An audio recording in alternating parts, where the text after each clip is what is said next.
Haben Sie sich jemals Gedanken darüber gemacht, wie unglaublich Ihre Existenz ist? Jede Zelle Ihres Körpers existiert dank einer unglaublich präzisen Feinabstimmung des Universums oder genauer gesagt der Abstimmung der fundamentalen Kräfte. Unsere Welt funktioniert nach bestimmten Regeln. Fundamentale Konstanten bestimmen alles, von der Bewegung der Galaxien bis zum Verhalten der Atome. Erfahrene Physiker sind verwirrt. Diese Konstanten sind mit einer so unglaublichen Präzision eingestellt, dass die kleinste Änderung Leben unmöglich machen würde.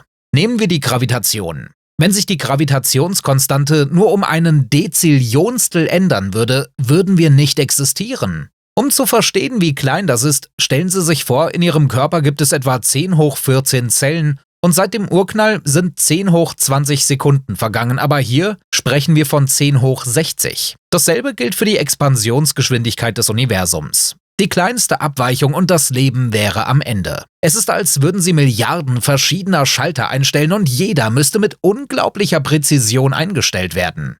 Überall, wo Physiker hinschauen, sehen Sie Beispiele für Feinabstimmung. Bemerkenswert ist, dass die Werte dieser Zahlen anscheinend sehr genau bestimmt wurden, um die Entwicklung von Leben zu ermöglichen. Wer behauptet, die Besonderheiten des Universums würden ihn nicht überraschen, steckt den Kopf in den Sand. Diese Besonderheiten sind erstaunlich und unwahrscheinlich. Wissenschaftler haben 3 Erklärungen für dieses Phänomen vorgeschlagen. Erstens, es ist einfach eine Notwendigkeit, das heißt, alles muss genau so sein. Zweitens, es ist Zufall, wir hatten einfach Glück. Drittens, oder es ist das Ergebnis eines intelligenten Designs. Welche dieser Optionen ist am überzeugendsten? Nehmen wir das einfachste Beispiel, das Proton. Wäre es nur 1% schwerer, würden alle Atome einfach zerfallen. Keine Materie für sie und erst recht nicht sie selbst. Hier ist eine andere Tatsache, das Proton ist unglaublich stabil. Es lebt länger, als das Universum existiert. Ohne diese Stabilität gäbe es keine Moleküle des Lebens, keine DNA. Im Atomkern wirken starke und schwache Kernkräfte. Wäre die starke Wechselwirkung etwas schwächer, würden die Atome zerfallen. Etwas stärker würden die Sterne zu schnell verbrennen. Dasselbe gilt für die schwache Wechselwirkung. Sie ist verantwortlich für die Arbeit der Neutrinos, ohne die die Bildung schwerer Elemente in Sternen unmöglich wäre. Und aus diesen Elementen besteht alles Lebendige. Wie der Astronom Hugh Ross bemerkte, ist die Wahrscheinlichkeit des zufälligen Auftretens solch perfekter Bedingungen vergleichbar damit, dass ein Hurrikan, der über einen Schrottplatz fegt, zufällig eine Boeing zusammenbaut. Wissenschaftler nennen dies das anthropische Prinzip. Es gibt mehrere Versionen davon. Von der einfachen Feststellung, dass wir das Universum so sehen, weil wir sonst einfach nicht existieren würden, bis zu der Idee, dass das Universum von Anfang an für die Entstehung von Leben konzipiert wurde. Wie der Physiker Freeman Dyson sagte, das Universum schien zu wissen, dass wir kommen würden und in der Tat ist es angesichts all dieser Zufälle schwer, nicht darüber nachzudenken. Steckt hinter unserer Existenz ein göttlicher Plan? Diese Frage beschäftigte die größten Denker der Menschheit seit Jahrhunderten. Selbst Isaac Newton, der die Gesetze der Himmelsmechanik entdeckte, glaubte, dass die Eleganz dieser Gesetze auf die Existenz Gottes hinweist. Vera Kistiakowsky, Physikerin am MIT, sagt direkt, die raffinierte Perfektion der physischen Welt erfordert die Präsenz des Göttlichen. Und John Polkinghorne, Physiker aus Cambridge, war von dieser Idee so beeindruckt, dass er die Wissenschaft verließ und Priester wurde. Aber nicht alle stimmen dieser Sichtweise zu. Nobelpreisträger Steven Weinberg räumt ein, dass Menschen dazu neigen, einen besonderen Sinn in ihrer Existenz zu suchen. Wir möchten glauben, dass wir nicht nur das Ergebnis einer Kette von Zufällen sind. Er hält die Idee des göttlichen Designs für leeren, mystischen Unsinn. Die übrigen Physiker sind vom anthropischen Prinzip ebenfalls nicht sehr überzeugt. Der Physiker Heinz Pagels war davon enttäuscht, da es nichts vorhersagt und nichts erklärt. Es ergibt sich ein Teufelskreis. Wir sind hier, weil wir hier sind. Der Physiker Alan Guth sagt sogar, dass man zu dieser Idee nur greift, wenn man sich nichts Besseres ausdenken kann. Der königliche Astronom Martin Rees aus Cambridge schlägt eine andere Erklärung vor, die Existenz vieler paralleler Universen. In den meisten von ihnen ist Leben unmöglich. Protonen sind instabil, Atome bilden sich nicht, Universen kollabieren entweder oder frieren ein und unser Universum ist einfach ein Glücksfall unter Millionen anderen. Rees glaubt, dass dies alle Zufälle erklärt. Seiner Meinung nach könnte das, was Theologen früher als Beweis für die Existenz Gottes ansahen, einfach eine statistische Unvermeidbarkeit in einem unendlichen Ozean von Universen sein.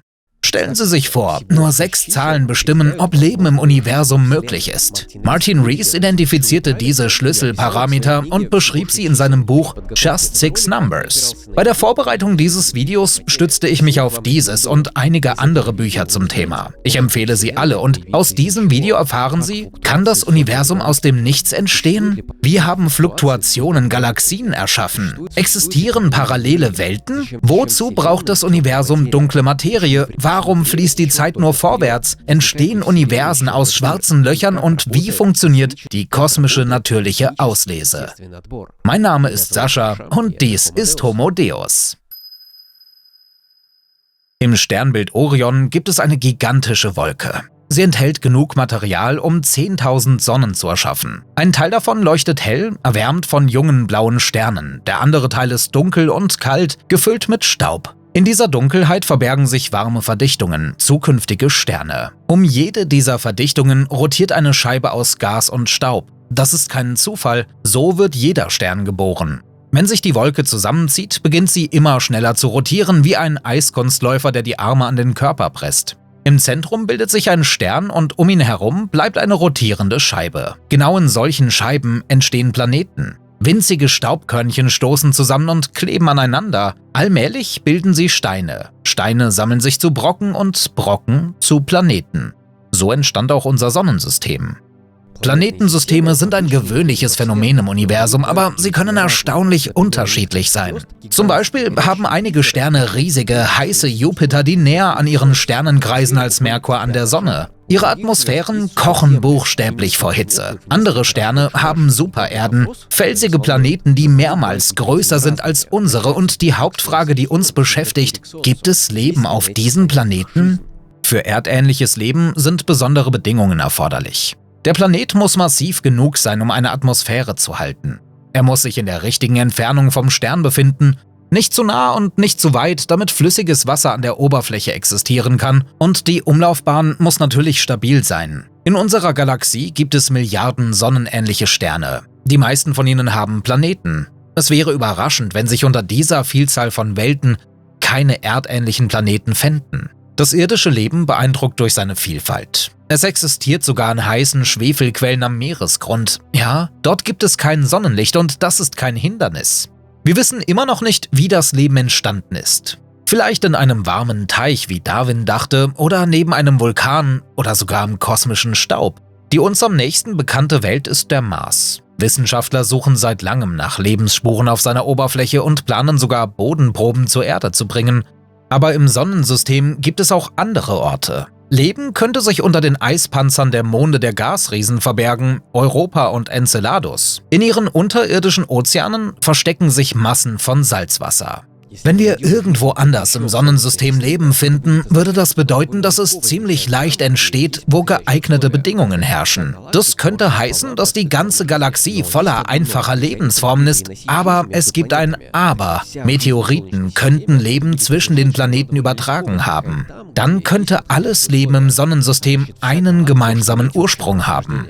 Wissenschaftler vom SETI-Institut suchen nach Signalen anderer Zivilisationen. Vielleicht versucht auch jemand in einem anderen Teil des Universums mit uns Kontakt aufzunehmen, allerdings würde selbst, wenn wir sie finden, das Gespräch nicht schnell gehen. Ein Signal würde Jahrzehnte oder sogar Jahrhunderte brauchen, um interstellare Entfernungen zu überwinden, aber wenn wir andere intelligente Wesen treffen, könnten wir viel gemeinsam haben. Intelligentes Leben muss überhaupt keine intellektuelle Ähnlichkeit mit unserem haben, aber alle Wesen, die uns Signale senden, müssen bestimmte Errungenschaften in der Physik haben. Wenn Sie irgendwelche Fähigkeiten zum Nachdenken haben, teilen Sie sicherlich unsere Neugier über das kosmische Ereignis, das zu unser aller Entstehung führte. Sie werden sich wahrscheinlich für den Aufbau unseres Universums interessieren, für Sterne und Galaxien, was sich darin befindet, wie es sich ausdehnt und auch für sein endgültiges Schicksal. Dieses Wissen wird Teil einer gemeinsamen Kultur sein, die wir mit Außerirdischen teilen werden. Und wie wir werden Sie bemerken, dass für unser gemeinsames Universum einige Schlüsselzahlen wichtig sind. Unser Universum wird durch 6 Zahlen bestimmt. Sie legen fest, wie es sich ausdehnt, wie sich Sterne und Galaxien bilden, wie die Chemie des Lebens funktioniert. Wenn man diese Zahlen auch nur ein wenig verändert, wird Leben unmöglich. Stellen Sie sich einen Fernseher mit 1 Million Einstellungen vor. Unser Universum hat nur 6, aber versuchen Sie auch nur eine zu verstellen und statt der Show des Lebens bekommen Sie einen blauen Bildschirm des Todes. Möglicherweise existieren irgendwo viele andere Universen mit anderen Werten dieser Zahlen und wir leben in dem, wo diese Zahlen sich als richtig erwiesen haben. Genauso wie wir auf einem Planeten mit passender Schwerkraft, Temperatur und Umlaufbahn leben. Aber solch ein Gespräch geht über die Grenzen der Wissenschaft hinaus.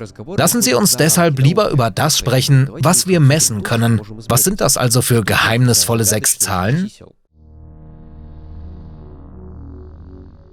Die Gravitation ist die rätselhafteste aller Naturkräfte. Sie hält die Planeten in ihren Umlaufbahnen, sammelt Sterne in Galaxien und bestimmt das Schicksal des gesamten Universums. Kein Teilchen, nicht einmal Licht kann sich ihrem Einfluss entziehen. Isaac Newton war der Erste, der das Geheimnis der Gravitation entschlüsselte. Er verstand, dass die Kraft, die Äpfel zu Boden fallen lässt, dieselbe ist, die den Mond in seiner Umlaufbahn hält. Je weiter Körper voneinander entfernt sind, desto schwächer ziehen sie sich an. Verdoppelt man die Entfernung, wird die Anziehung 4-mal schwächer. Aber die Gravitation stellt uns vor ein Paradoxon. Sie steuert die Bewegung von Galaxien, ist aber gleichzeitig die schwächste aller Naturkräfte.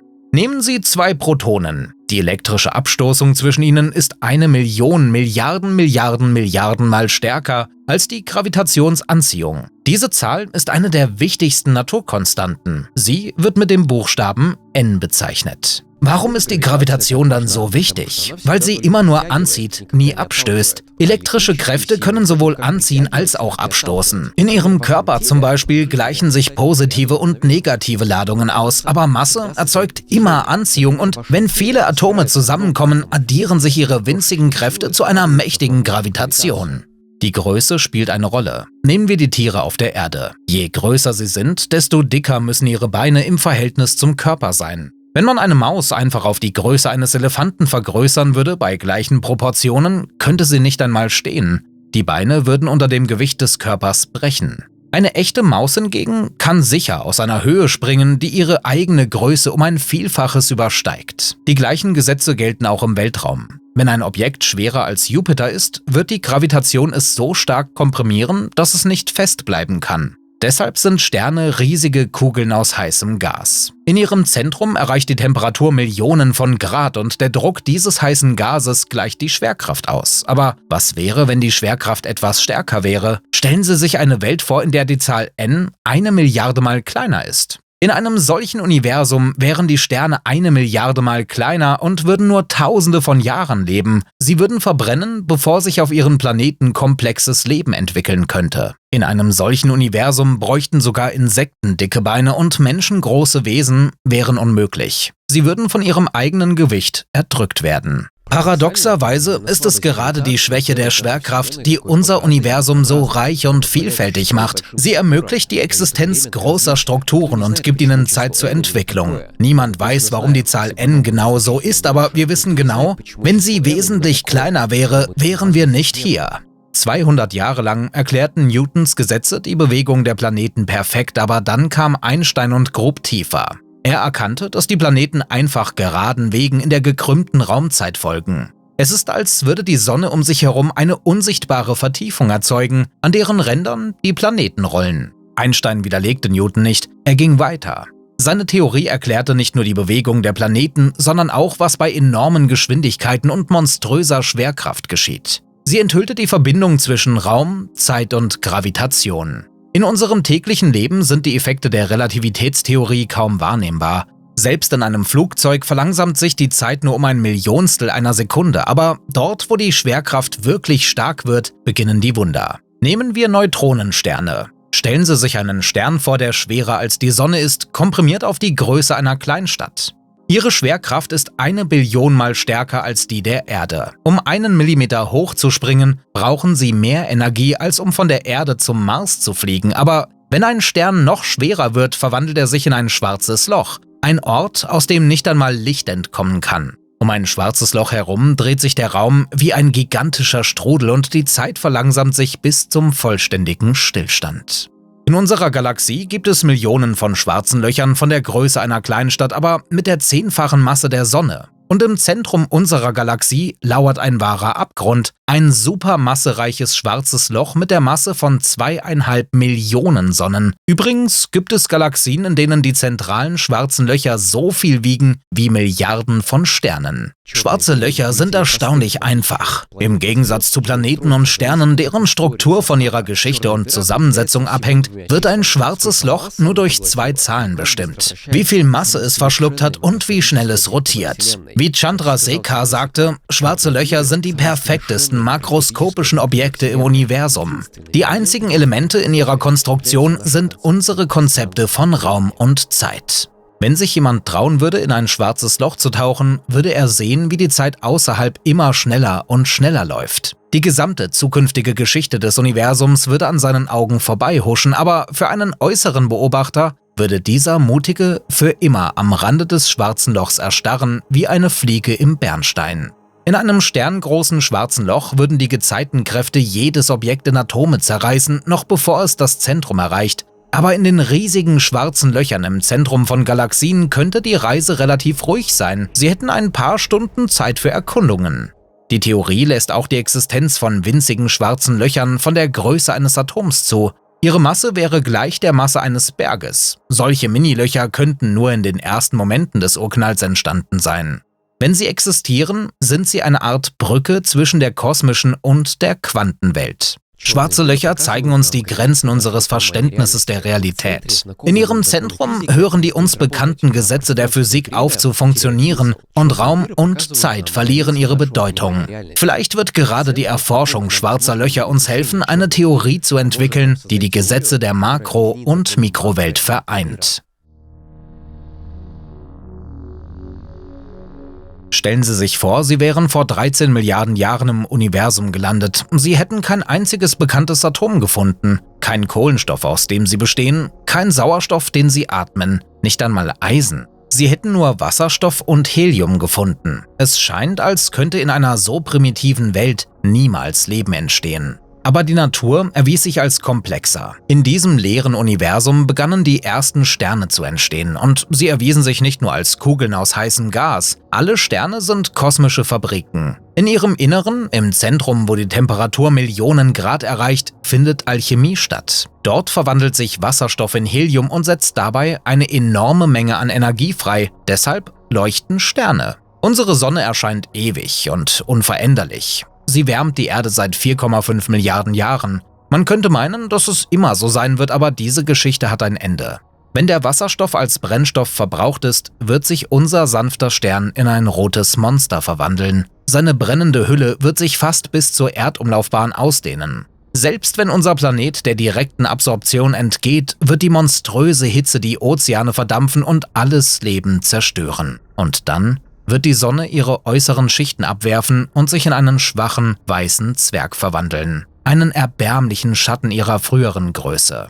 Aber das ist noch nicht die dramatischste Geschichte eines Sternlebens. Kehren wir zum Sternbild Orion zurück. Seine hellen, blauen Sterne sind 10-mal massereicher als die Sonne und 1000-mal heller. In ihrem Inneren tobt eine solche Hitze, dass sich Atome zu Ketten immer schwererer Elemente verbinden. Zuerst verwandelt sich Wasserstoff in Helium, dann verschmelzen 3 Heliumkerne zu Kohlenstoff und so weiter. Wenn es um Eisen geht, nun, Eisen wird der letzte Tropfen. Der Kern des Sterns bricht auf die Größe einer Kleinstadt zusammen und die äußeren Schichten explodieren mit einer solchen Kraft, dass der Stern für einige Wochen heller leuchtet als Milliarden Sonnen. In diesem kosmischen Schmelztiegel entstehen alle anderen Elemente bis hin zum Uran. Das ist eine Supernova, eine der mächtigsten Explosionen im Universum. Ihre Materie fliegt mit einer Geschwindigkeit von 20.000 Kilometern pro Sekunde durch den Weltraum. 1987 beobachteten Astronomen zum ersten Mal eine solche Explosion aus der Nähe. Ein Stern, 20-mal schwerer als die Sonne, wurde zum hellsten Objekt am Nachthimmel.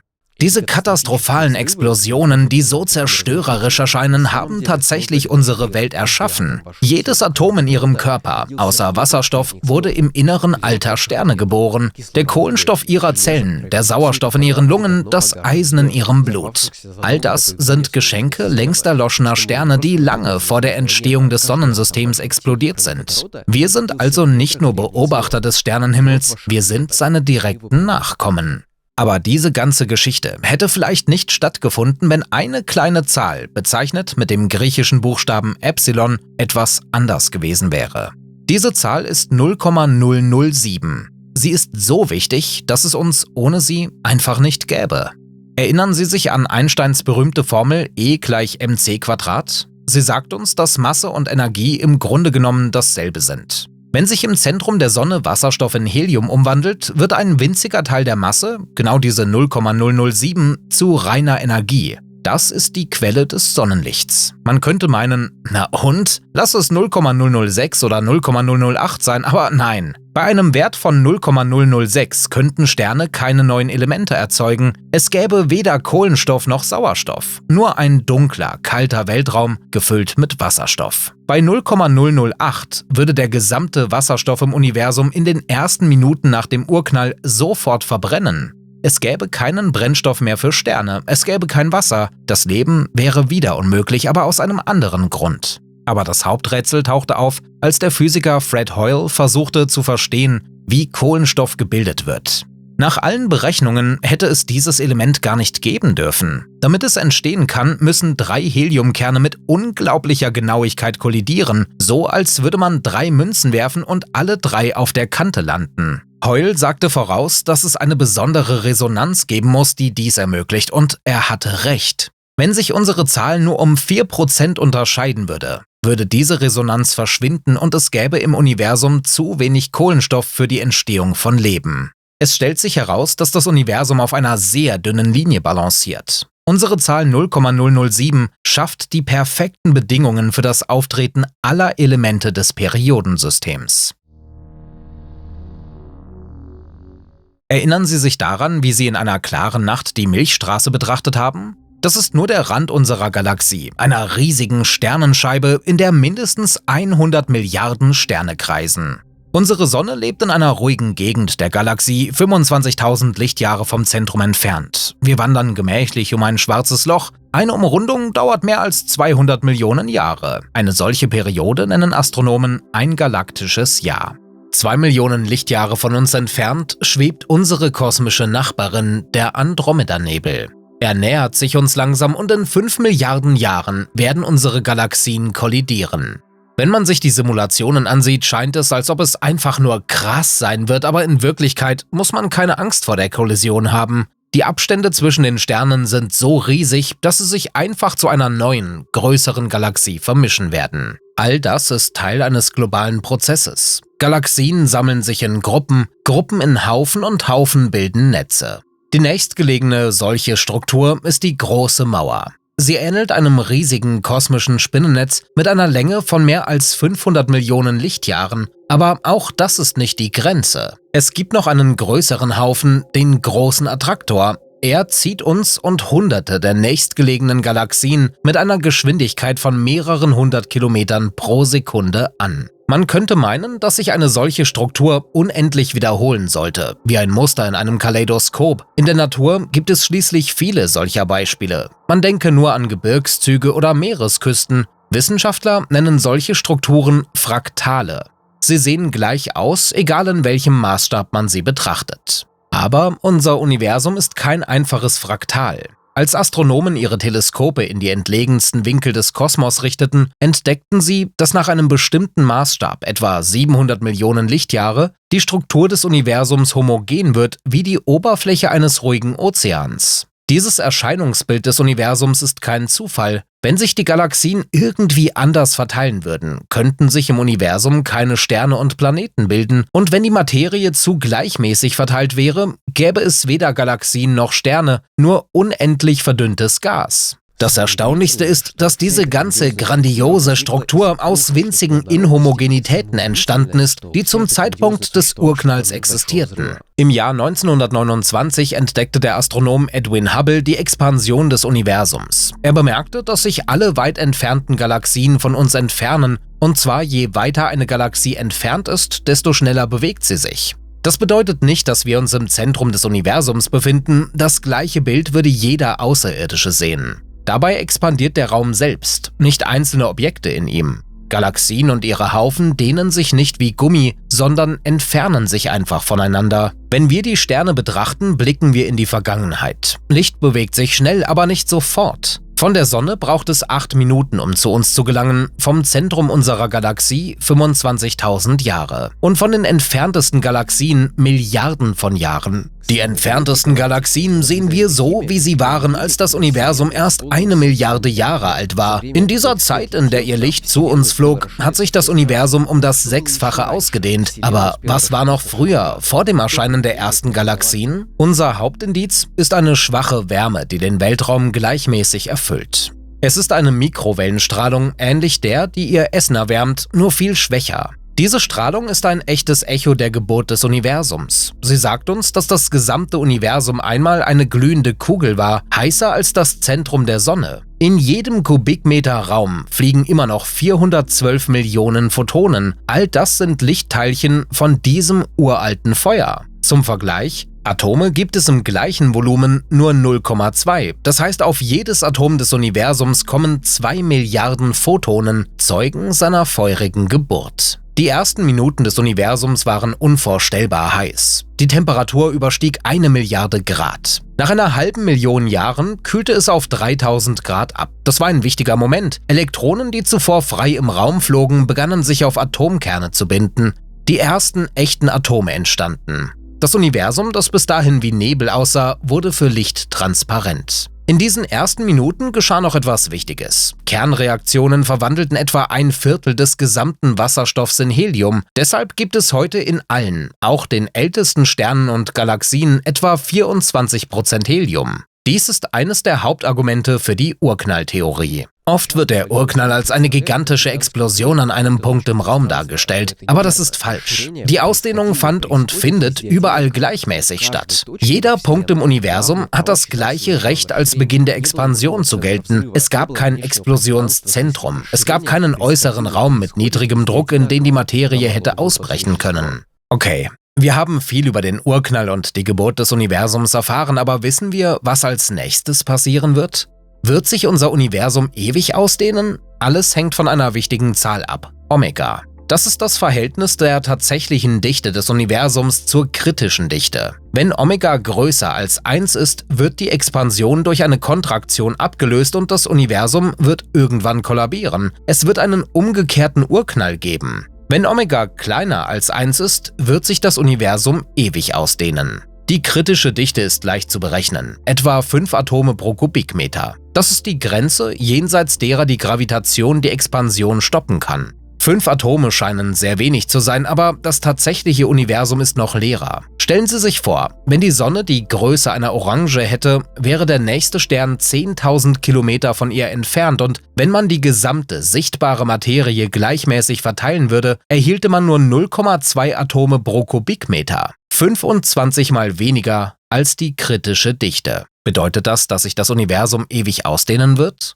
Nicht so einfach. Ende des 20. Jahrhunderts erkannten Wissenschaftler eine erstaunliche Sache. Was wir sehen, ist nur die Spitze des kosmischen Eisbergs. Der Großteil der Masse des Universums ist unsichtbar. Wir nennen sie dunkle Materie und sie zeigt sich nur durch Gravitation. Aber wie haben wir von der Existenz unsichtbarer Materie erfahren? Ganz einfach. Die Wissenschaftler beobachteten nur die Bewegung der Sterne und Galaxien. Es stellte sich heraus, dass sie sich zu schnell bewegen, viel schneller, als sie es unter dem Einfluss der sichtbaren Materie allein tun sollten. Etwas Unsichtbares und Massives hält sie davon ab, auseinanderzufliegen. Es stellte sich heraus, dass es etwa 10-mal mehr dunkle Materie gibt als normale Materie.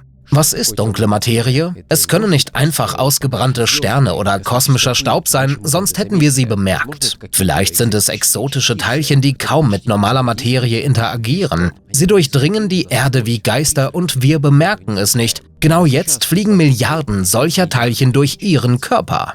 Physiker versuchen, diese Teilchen in speziellen Detektoren tief unter der Erde einzufangen. Bisher ohne Erfolg. Aber wenn es gelingt, werden wir nicht nur erfahren, woraus das Universum besteht, sondern auch eine völlig neue Art von Materie entdecken. In der Zwischenzeit bleibt das Rätsel der Omega-Zahl ungelöst. Die sichtbare Materie macht nur 5% der kritischen Dichte aus. Die dunkle Materie fügt weitere 25% hinzu, aber das reicht immer noch nicht für 1. Etwas anderes bestimmt das Schicksal unseres Universums. Gewöhnliche Atome scheinen im Universum eine Minderheit zu sein. Sie sind von Schwärmen verschiedener Arten von Teilchen umgeben, die die ersten Momente des Urknalls überlebt haben. Aber viel rätselhafter ist die Frage, warum gibt es überhaupt irgendwelche Atome? Warum besteht unser Universum nicht ausschließlich aus dunkler Materie? In jedem Teilchen steckt ein erstaunlicher Dualismus. Es hat immer ein Zwillingsteilchen mit entgegengesetzten Eigenschaften. Das Proton trifft auf das Antiproton, das Elektron findet das Positron. Bei ihrem Zusammentreffen findet eine vollständige Umwandlung von Masse in Energie statt, ein Prozess, den wir als Annihilation bezeichnen.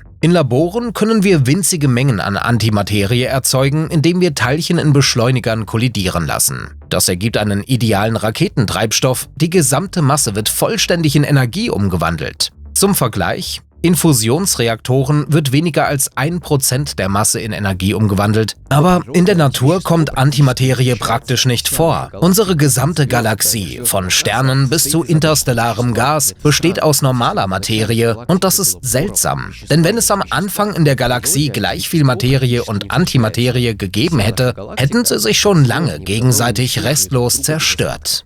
Das bedeutet, dass es im frühen Universum eine Anomalie gab. Auf jede Milliarde Teilchen-Antiteilchenpaare kam ein überschüssiges Teilchen. Eine winzige Asymmetrie, ein Milliardstel. Genau aus diesen überlebenden Teilchen besteht heute alles, was wir um uns herum sehen. In jedem 5 Kubikmeter Weltraum fliegen jetzt 2 Milliarden Photonen, Zeugen dieser uralten Annihilation und nur ein überlebendes Proton. Andrei Sacharow war der Erste, der 1967 versuchte, dieses Rätsel zu lösen. Er nahm an, dass zu Beginn der Existenz des Universums die Gesetze der Physik der normalen Materie leicht zuspielten und tatsächlich entdeckten die Physiker Cronin und Fitch bald, dass einige Teilchen und ihre Antiteilchen ein wenig unterschiedlich zerfallen. Aber die genaueste Einstellung hängt mit der Omega-Zahl zusammen. In der ersten Sekunde der Existenz des Universums musste Omega mit fantastischer Genauigkeit gleich 1 sein, bis zur 15. Nachkommastelle.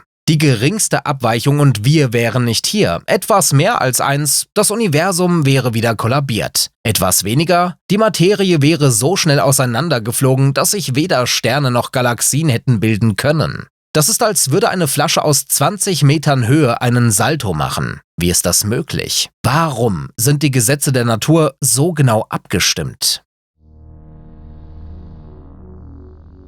Wie misst man die Änderung der Expansionsgeschwindigkeit des Universums? Diese Aufgabe ähnelt einer Untersuchung kosmischen Ausmaßes. Man muss irgendwelche Orientierungspunkte finden. Objekte, die gleich hell leuchten wie kosmische Leuchttürme. Die ersten Kandidaten waren Quasare. Unglaublich helle Zentren weit entfernter Galaxien, aber sie erwiesen sich als zu unterschiedlich und unvorhersehbar. Die Galaxien selbst waren auch nicht geeignet, sie sind zu komplex und vielfältig, aber die Natur hat für die Astronomen das perfekte Instrument aufgehoben: Supernovae. Wenn ein massereicher Stern stirbt, kann er so hell aufleuchten, dass er für einige Tage seine gesamte Galaxie überstrahlt, und eine besondere Art von Supernovae, Typ Ia, explodiert immer auf die gleiche Weise, wie eine kosmische Atombombe von Standardleistung.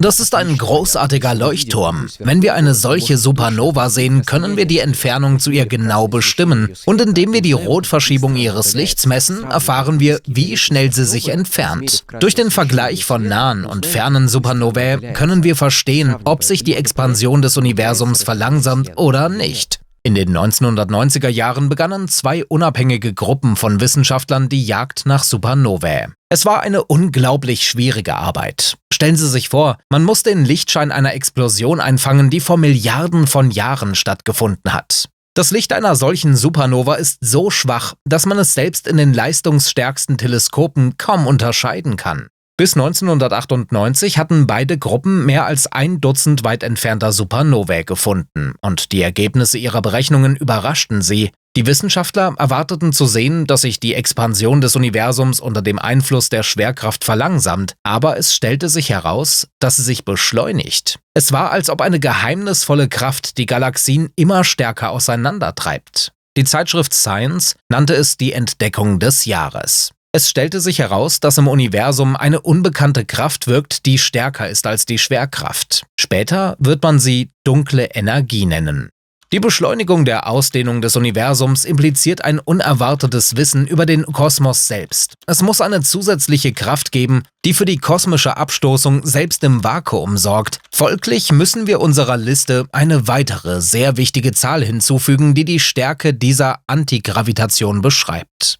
Die Leere ist eines der tiefsten Rätsel der Physik. Selbst wenn man ein absolutes Vakuum nimmt, es auf die Temperatur des absoluten Nullpunkts abkühlt und alle Teilchen entfernt, bleiben immer noch irgendwelche verborgenen Kräfte übrig. Genau diese Idee führte Einstein zur Entdeckung der Zahl Lambda.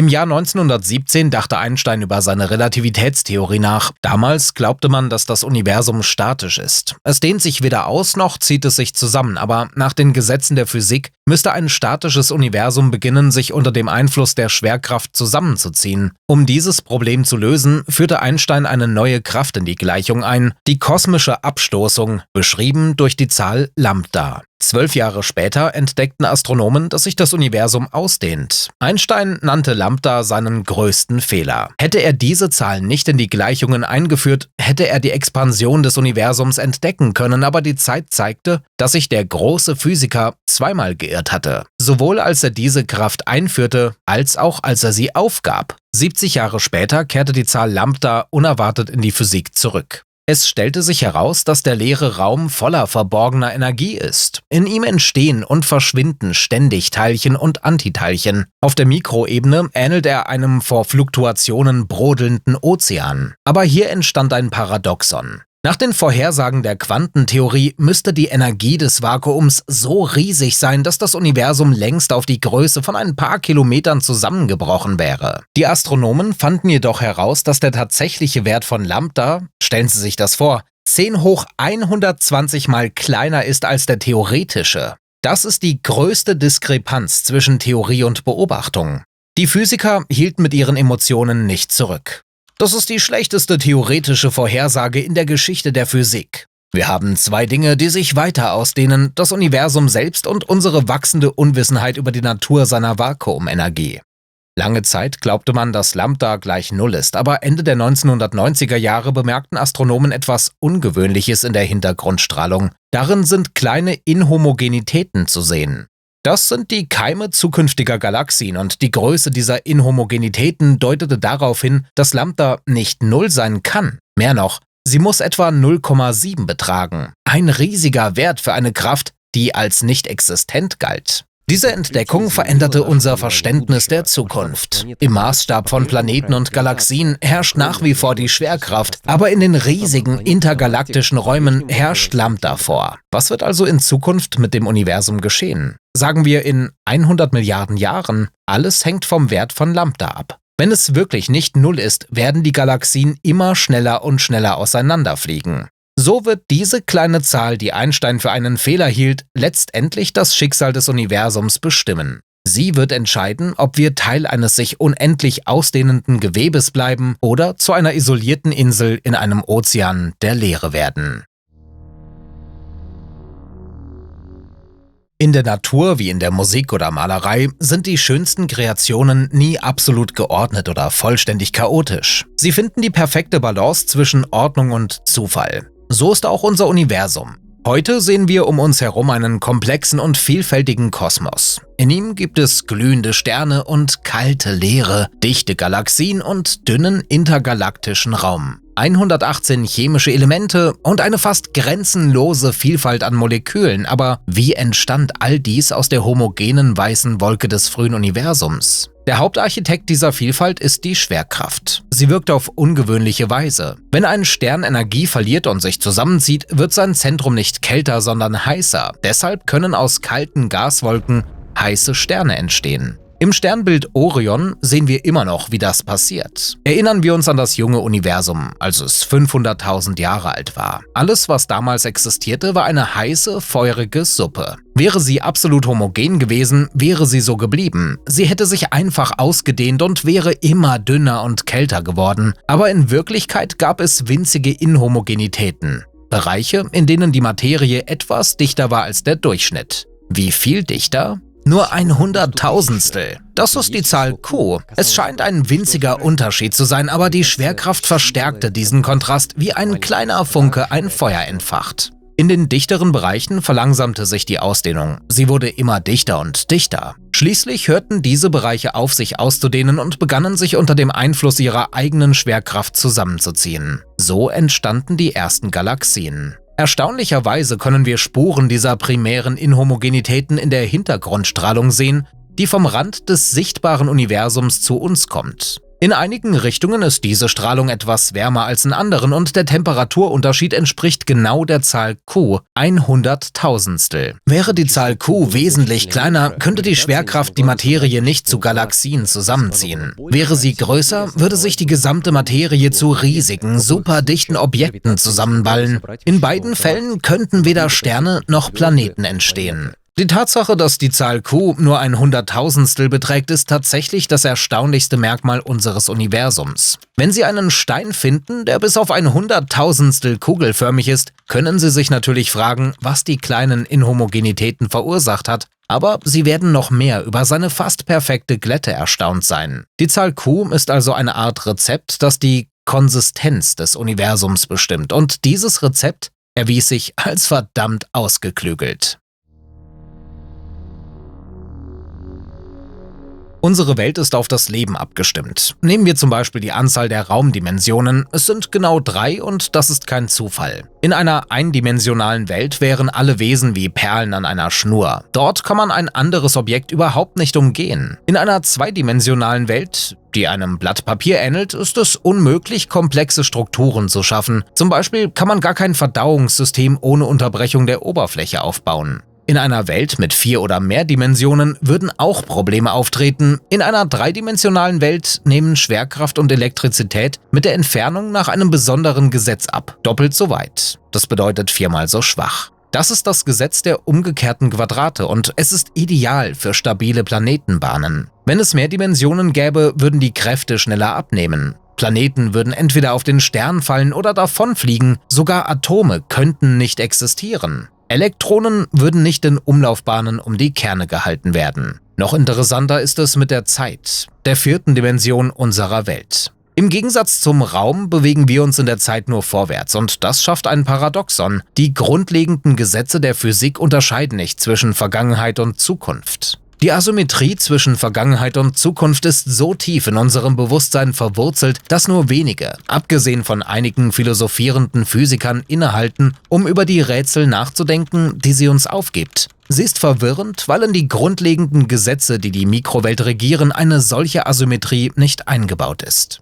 Wenn man einen Zusammenstoß von 2 Billardkugeln auf Video aufnimmt und die Aufnahme rückwärts abspielt, werden wir nichts Seltsames bemerken. Aber wenn es viele Kugeln gibt, entsteht Irreversibilität. Woher kommt sie? Stellen Sie sich vor, Sie betrachten die Zeit von außen, wie in Kurt Vonnegut's Roman. Dort sahen Außerirdische die Menschen als lange Tausendfüßler, an einem Ende die Beine eines Babys, am anderen die Beine eines alten Mannes. Aus dieser Position sieht unser Universum wie eine erstarrte, vierdimensionale Figur aus. In ihr ist die Vergangenheit geordnet, die Zukunft nicht. Aber warum gibt es überhaupt diese Ordnung? Das ist so, als würde man ein kompliziertes Muster an einem Ende eines Seils finden. Egal an welchem Ende es auftaucht, die bloße Tatsache seiner Existenz ist erstaunlich. Die Ausdehnung des Universums hängt eng mit dem Lauf der Zeit zusammen. Im frühen Universum kollidierten die Teilchen so häufig, dass die Zeit keine Rolle spielte. Alles befand sich im Gleichgewicht, aber als sich der Raum ausdehnte und geräumiger wurde, begann die Zeit eine wichtige Rolle zu spielen.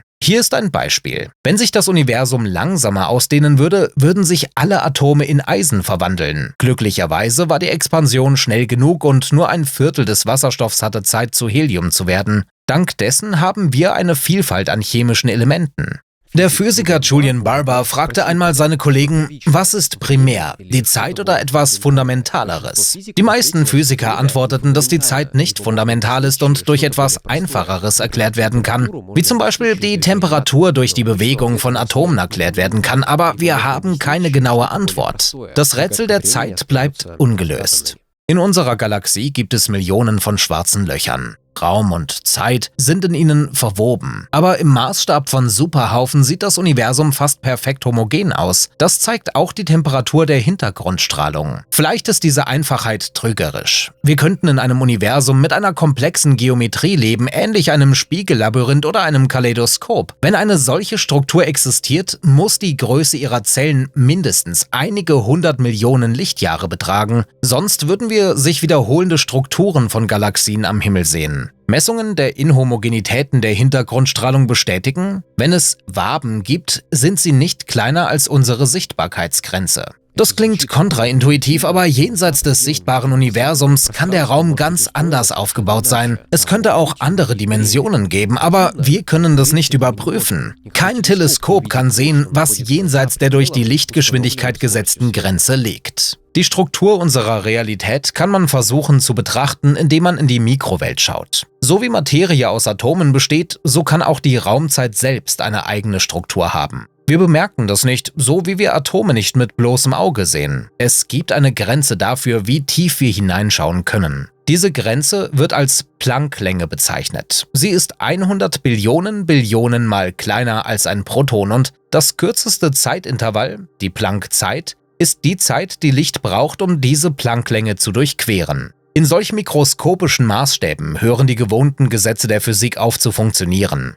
Hier prallen zwei große Entdeckungen des 20. Jahrhunderts aufeinander: die Quantenmechanik und die Relativitätstheorie. Bisher wissen wir nicht, wie wir sie versöhnen können. Im normalen Leben ist das kein Problem. Quanteneffekte sind nur für Atome wichtig und die Gravitation für Planeten und Sterne. Aber in den ersten Momenten des Urknalls oder im Zentrum schwarzer Löcher sind beide Effekte gleichzeitig wichtig. Auf diesen winzigen Skalen kann der Raum wie Schaum aussehen und die Zeit kann in jede Richtung fließen. Es ist sehr schwierig, diese Ideen zu überprüfen. Es werden Teilchen mit einer Energie benötigt, die ein Vielfaches dessen ist, was moderne Beschleuniger liefern können. Der einzige Ort, an dem man solche Bedingungen finden kann, ist das Zentrum eines schwarzen Lochs, aber es gibt nicht viele, die dort hineinschauen möchten. Derzeit arbeiten Physiker an verschiedenen Ansätzen für dieses Problem. Einer davon ist die Stringtheorie, ohne Übertreibung eine der ambitioniertesten Ideen der Physik. Sie erklärt nicht nur, wie die Gravitation auf Quantenebene funktioniert, sondern versucht auch, alle Kräfte der Natur in einer Theorie zu vereinen. Übrigens, in den 80er Jahren wettete Stephen Hawking mit einem Kollegen, dass es bald eine Theorie von allem geben würde.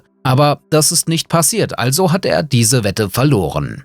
Der Hauptgedanke der Stringtheorie ist einfach. Allem liegen nicht Punkte, sondern winzige, vibrierende Strings zugrunde. Verschiedene Teilchen sind einfach verschiedene Arten von Schwingungen dieser Strings, wie verschiedene Noten auf einer Gitarre. Diese Strings sind unvorstellbar klein. Ihre Größe entspricht der Plancklänge und sie schwingen nicht in den uns vertrauten 3 Dimensionen, sondern in 10. Aber woher kamen diese zusätzlichen Dimensionen oder wohin sind sie verschwunden? Darüber dachten schon vor 100 Jahren die Physiker Kaluza und Klein nach. Sie vermuteten, dass die zusätzlichen Dimensionen zu sehr kleinen Größen aufgerollt sind. Stellen Sie sich ein Blatt Papier vor, das zu einer dünnen Röhre gerollt ist. Von weitem sieht es wie eine Linie aus, obwohl es in Wirklichkeit zweidimensional ist. In der Stringtheorie verbirgt jeder Punkt unseres Raumes eine komplexe, sechsdimensionale Struktur, die auf Planck-Größe zusammengerollt ist. Davon, wie genau diese Dimensionen verpackt sind, hängen alle Eigenschaften unserer Welt ab. Die Mathematik dieser Theorie ist so komplex, dass selbst die besten Köpfe Schwierigkeiten damit haben. 1995 gab es einen Durchbruch. Wissenschaftler entdeckten, dass zusätzliche Dimensionen nur auf 5 verschiedene Arten aufgerollt werden können. Außerdem stellte sich heraus, dass neben eindimensionalen Strings auch zweidimensionale Membranen und sogar mehrdimensionale Branen existieren können. Und dann entdeckten die Stringtheoretiker, dass ihre Gleichungen eine riesige Anzahl von Lösungen zulassen, etwa 10 hoch 500 verschiedene Varianten von Universen.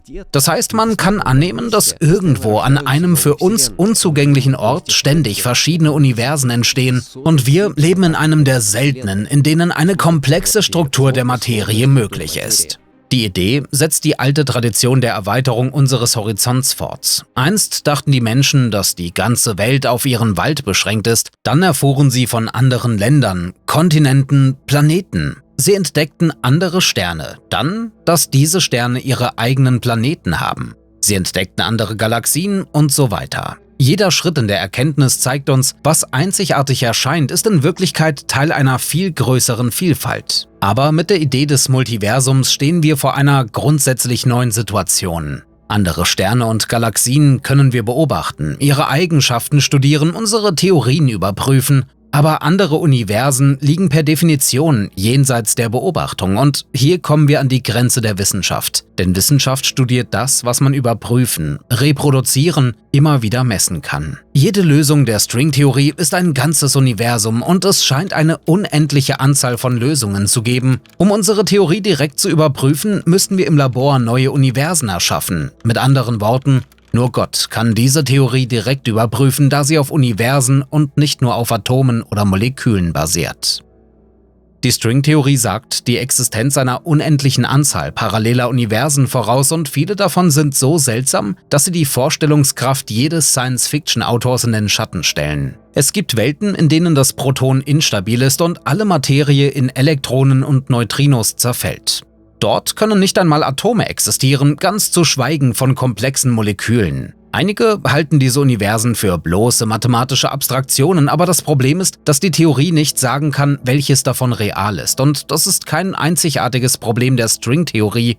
Jede Theorie von allem wird auf etwas Ähnliches stoßen. Nehmen wir sogar die klassischen Gleichungen von Newton oder Maxwell. Auch sie haben unendlich viele Lösungen. Für eine Glühbirne oder einen Laser können wir die einzige Lösung finden, weil wir die Anfangsbedingungen kennen. Aber wie bestimmt man die Anfangsbedingungen für das gesamte Universum? Vielen Physikern erscheint das unfair. Es wäre schön, wenn die Theorie selbst uns sagen würde, wie die Temperatur, Dichte und Zusammensetzung der Materie im Moment des Urknalls war, dass sie ihre eigenen Anfangsbedingungen enthält. Kann die Stringtheorie unser Universum vorhersagen? Ja. Aber kann sie nur unser Universum vorhersagen? Es sieht nicht so aus. Das nennt man das Landschaftsproblem. Warum glauben also viele Physiker an eine Theorie, die möglicherweise nicht experimentell überprüfbar ist? Erstens schließt sie Einsteins Gravitationstheorie auf natürliche Weise ein. Zweitens hat sie geholfen, die Natur schwarzer Löcher zu verstehen. Zum Beispiel zeigte der Physiker Andrew Strominger 1996, wie schwarze Löcher als Kombinationen von Strings dargestellt werden können. Seine Berechnungen stimmten genau mit früheren Vorhersagen von Bekenstein und Hawking über die Eigenschaften schwarzer Löcher überein. Eine weitere Vorhersage der Stringtheorie ist die Existenz von miniaturisierten schwarzen Löchern und das lässt sich möglicherweise mit Hilfe von Teilchenbeschleunigern überprüfen. Anfang der 1980er Jahre stand die Physik vor 3 unlösbaren Rätseln. Das erste war mit magnetischen Monopolen verbunden. Die Theorie sagte die Existenz von Teilchen mit einem magnetischen Pol voraus, aber niemand konnte sie finden. Das zweite Rätsel betraf die Form des Universums. Es erwies sich als unglaublich flach, als hätte jemand absichtlich seine Parameter mit fantastischer Genauigkeit eingestellt. Das dritte Rätsel erforderte eine Erklärung, warum die Temperatur des Weltraums überall gleich ist, obwohl verschiedene Teile von ihm nie verbunden waren und keine Informationen austauschen konnten. Der Kosmologe Alan Guth fand die Antwort in der Idee des falschen Vakuums. Er nahm an, dass im frühen Universum alle Kräfte der Natur vereint waren. Die einfachste Metapher ist Wasser hinter einem Damm. Ein solcher Zustand ist instabil. Früher oder später entstand ein Mikroriss und der Damm brach zusammen. Als das geschah, wurde das Universum buchstäblich in einer rasanten Expansion zerrissen. In einem winzigen Bruchteil einer Sekunde blähte sich der Raum um Millionen von Milliarden Mal auf. Diese Expansion, die man kosmische Inflation nannte, erfolgte schneller als die Lichtgeschwindigkeit. Ein kleiner Raumbereich, in dem alles vermischt war und die gleiche Temperatur hatte, verwandelte sich in ein riesiges Universum.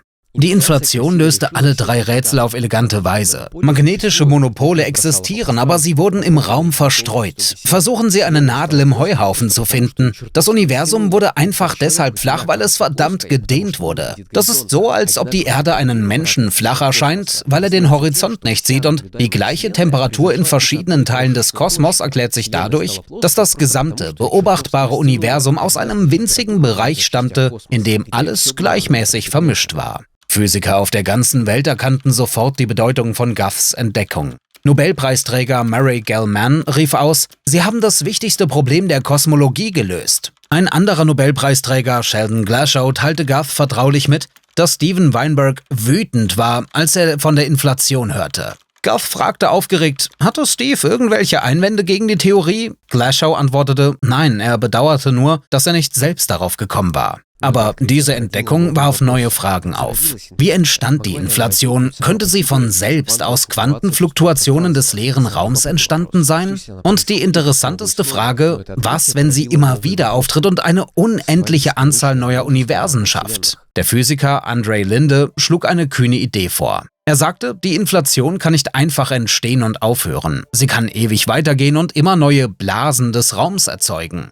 Jede dieser Blasen ist ein ganzes Universum. In einer Blase kann die Materiedichte enorm sein und sie wird nach ein paar Momenten kollabieren. In einer anderen ist sie zu klein und es werden sich keine Sterne bilden. Aber in irgendeiner Blase fügt sich alles richtig zusammen und dort entstehen, wie bei uns, Galaxien und Planeten. Ein solches Bild wird chaotische Inflation genannt. Es erinnert an einen ungeordneten Garten, in dem jeder Spross einen Trieb hervorbringen kann und dieser wiederum einen weiteren. Nach dieser Logik leben wir in einem grenzenlosen Garten unendlicher Universen. Natürlich zweifeln einige Physiker an einer solchen Reichweite, schließlich erscheinen unendliche Welten als eine zu verschwenderische Idee. Aber die Quantentheorie selbst drängt uns zu dieser Schlussfolgerung. Wenn man annimmt, dass das Universum am Anfang winzig war und Quantenfluktuationen erleben konnte, dann besteht die Chance, wenn auch eine geringe, dass sich aus seinem Universum ein anderes abspalten kann. Und in diesem noch eines. So verzweigt sich der Weltenbaum und jede Blase erhält ihre eigenen Gesetze.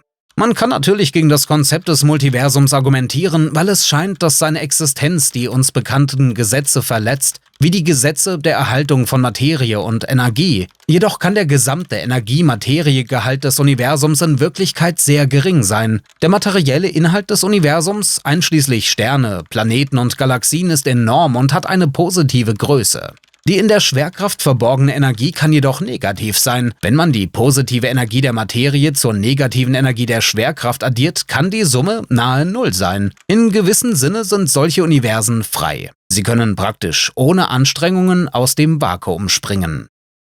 Im Wesentlichen kann eine lächerlich kleine Menge an Materie erforderlich sein, um ein Universum wie unseres zu erschaffen. Vielleicht nur eine Unze, also 28,3495 Gramm. Wie Guth gerne wiederholt, das Universum könnte ein kostenloses Frühstück sein. Die Hypothese eines Universums aus dem Nichts klingt auf den ersten Blick sehr seltsam. Wie kann etwas Riesiges aus der Leere kommen, aber im Kosmos wirken Kräfte, die sich addieren und in der Summe Null ergeben können? Die positive Energie der Materie wird durch die negative Energie der Schwerkraft ausgeglichen. Das Universum kann sozusagen ohne große Anstrengung aus dem Vakuum herausspringen.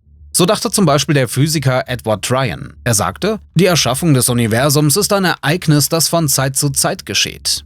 Hier ist eine einfache Analogie. Ein Mensch will einen Hügel an einer ebenen Stelle errichten. Er gräbt eine Grube und verwendet diese Erde, um den Hügel zu erschaffen. Am Ende haben wir einen Hügel und seine negative Version, die Grube. Sie gleichen sich perfekt aus. Genauso funktioniert die Erschaffung des Universums. Als der Urknall eine riesige Menge an positiver Energie erzeugte, schuf er die gleiche Menge an negativer Energie, in der Summe Null.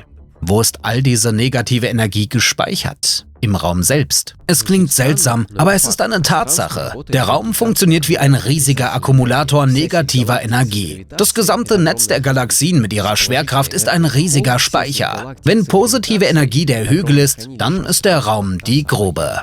Das bedeutet, dass man zur Erschaffung des Universums keinen Gott braucht. Aber wie ist es dann entstanden? Auf der Ebene unserer alltäglichen Dinge entsteht nichts aus dem Nichts. Aber auf der Quantenebene, in der Welt der kleinsten Teilchen, geschieht das ständig. Teilchen entstehen spontan, existieren eine Zeit lang und verschwinden. Und jetzt, Achtung, ein wichtiger Moment. Ursprünglich war unser gesamtes Universum unglaublich klein, möglicherweise kleiner als ein Proton. Das bedeutet, es könnte durchaus als Quantenfluktuation entstanden sein, ohne irgendwelche Naturgesetze zu verletzen, und dann begann es sich auszudehnen und schuf Raum für die Speicherung negativer Energie. Die Gesetze der Natur sagen nicht nur, dass das Universum plötzlich ohne Hilfe von außen entstehen kann, wie ein Proton, sondern schließen auch nicht aus, dass der Urknall überhaupt keine Ursache hatte. Keine. Normalerweise denken wir, dass alles eine Ursache haben muss, etwas, das früher war. Aber mit dem Universum ist es anders. Warum? Weil die Zeit selbst mit dem Urknall begann. Das ist so, als würde man fragen, wie man an den Rand der Erde kommt.